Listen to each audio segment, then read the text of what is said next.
বাচ্চারা, এখন আমি তোমাদের শেখাবো সহজ পদ্ধতিতে কিভাবে ভগ্নাংশে গুণ করতে হয়। তো প্রথমে দেখো, এখানে 1.2 গুণন 0.02 এটাকে আমরা গুণ করব। প্রথমে আমরা ভাববো যে এখানে দশমিক কোনো কিছুই নেই, তাহলে এখানে তাহলে কত আছে 12, আর এখানে কত আছে 2, তাহলে 12 দুগুণ কত হয় 24। এখানে আমরা লিখব 24। হ্যাঁ, এখানে আমরা 24 লিখলাম। এখন দশমিকের পরে এখানে লিখব, দশমিকের পরে এখানে কয় ঘর আছে 1 ঘর, এখানে দশমিকের পরে কয় ঘর আছে 2, এই যে 3, তাহলে এখানে আমরা কয়টা ঘর পেলাম 2টা, তাহলে আমাদের 3টে ঘর দরকার, তাই তো? তাহলে আমরা 3টে ঘর কিভাবে করব, 0 দিয়ে পূরণ করে নেব, ঠিক আছে? তারপরে আমরা দশমিক বসাবো। তাহলে এখানে কয় ঘর পর দশমিক 1 2 3, তাহলে এখানেও 1 2 3 ঘর পর এই যে দশমিক দেব, ঠিক আছে? এটা বুঝতে পারলে? এবার আমরা নিচে আসি। দেখো, এখানে 0.2 গুণন 0.02 গুণন 0.03, ঠিক আছে? এখানে আমরা গুণ করবো ওই আগের নিয়মের মতোই।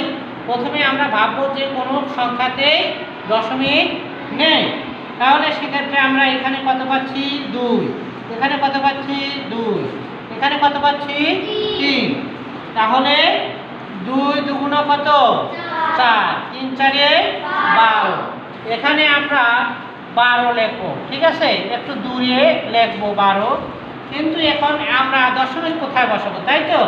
তাহলে দশমিক বসানোর ক্ষেত্রে আমরা ওই আগের মতো হিসাব করব।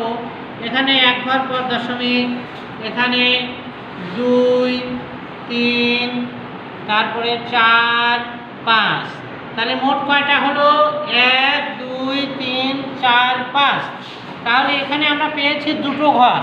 তাহলে আমরা 5টা পাওয়ার জন্য আমরা কি করব, 0 দিয়ে পূরণ করব। তাহলে 1 2 3 4 5, ঠিক আছে? তাহলে 5টা ঘর আমরা 0 দিয়ে পূরণ করব। তারপরে আমরা দশমিক বিন্দু বসাবো। এরপরে দশমিক বিন্দু বসালে আমাদের কাজ শেষ। তাহলে আমরা এইভাবে দশমিকের গুণটা করতে পারি।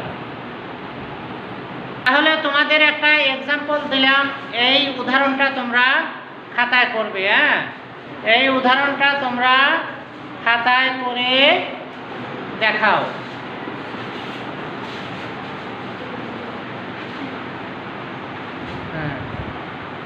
সবাই খাতায় করো, উদাহরণটা সবাই খাতায় করে দেখাও।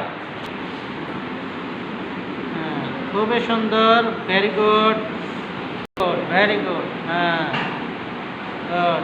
তাহলে এটা 6 ঘর পর দশমিক, তাই তো? জি। খুব সুন্দর, ভেরি গুড। 6 ঘর পর দশমিক হয়েছে, খুবই সুন্দর।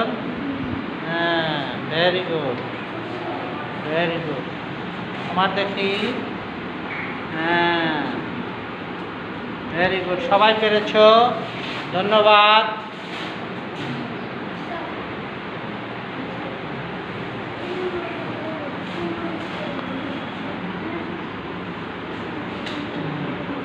সবাই পেরেছো?